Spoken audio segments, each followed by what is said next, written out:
What risk management looks like after a failure. Risk management looks very different after a failure. Before failure, risk is theoretical. After failure, it becomes personal.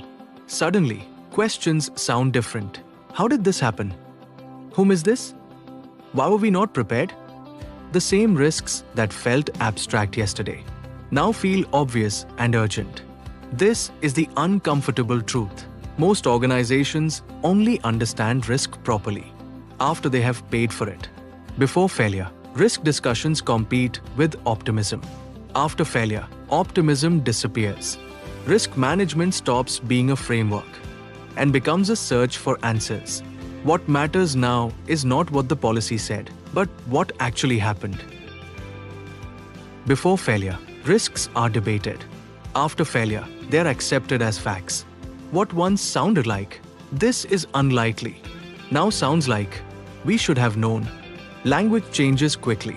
People stop asking about probability and start asking about consequences.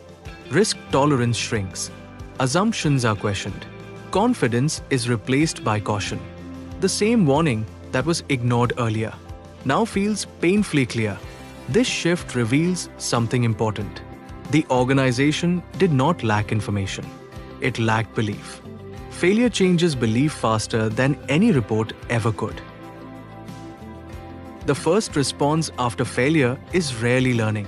It is shock, then denial, then defensiveness. People look for technical cause, individual mistakes, procedural gaps. But slowly, a deeper reflection begins. Questions emerge. Why were early signals dismissed? Why did escalation stop? Why did we believe things would work out? This is where real risk management starts. Not in blaming the failure, but in understanding the thinking that allowed it. Post-failure reflection exposes cultural habits, decision shortcuts, and unspoken pressures. Failure strips away comfort and reveals how risk was actually treated. Consider a familiar scenario. An organization experiences a major operational failure.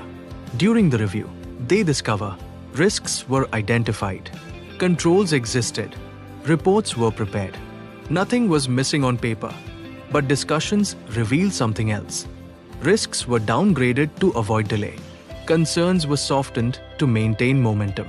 Escalation felt inconvenient. The failure was not caused by ignorance. It was caused by optimism bias. After the failure, the organization realizes that risk was treated as background information, not as a decision constraint. This realization only comes after damage occurs. After failure, accountability becomes real. Before failure, accountability is abstract. After failure, names, roles, and decisions matter. Leaders ask, who approved this? Who escalated? And who didn't? But mature organizations go further. They ask, what made people believe this was acceptable? They recognize that behavior is shaped by signals. If speed was rewarded, risk was minimized. If optimism was praised, doubt was silenced. Post-failure risk management shifts focus from individual blame to systemic responsibility. This is a difficult but necessary step. After failure, risk management stops being procedural and becomes behavioral. Organizations stop asking, do we have a control? And start asking, do people actually use it under pressure? They examine how decisions are made, how bad news travels, how dissent is treated.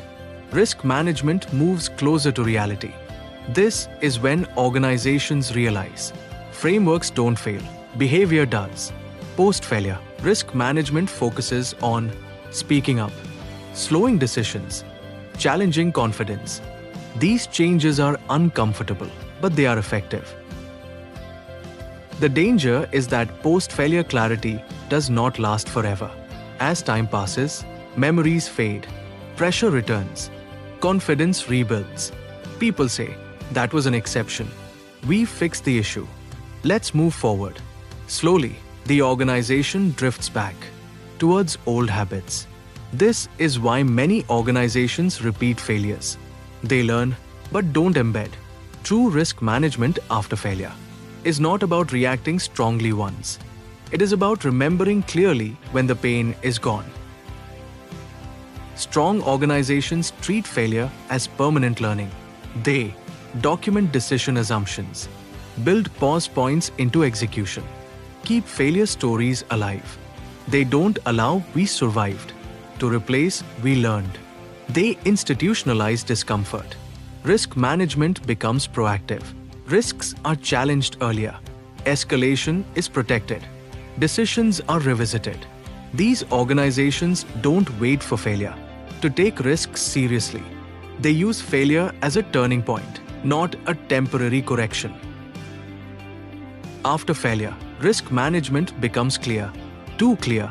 The tragedy is that this clarity usually arrives late. The real question is not, what did we change after failure? It is, what would we change now if failure had already happened? Because the strongest form of risk management is not learning after loss. It is acting before certainty. Failure teaches organizations what risk really looks like. The challenge is learning that lesson without needing the failure first. That is what mature risk management truly means.